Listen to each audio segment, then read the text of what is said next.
Zhbllokohet më në fund Indrit Tutsi.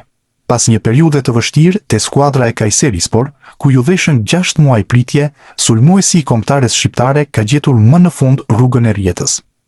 25 vjeçari u hodh nga stoli në minutën e 44, duke zënë vendin e Onugahas të dëmtuar, teksa në minutën e 60 tundër jetën pas asistit të Cardozos, në një ndeshje tepër të tensionuar, ku skuadra së shqiptarit ju anulua një gol në minutën 45+6, duke shkaktuar trazira të shumta nga tifozët, që kontestuan vendimin e arbitrit.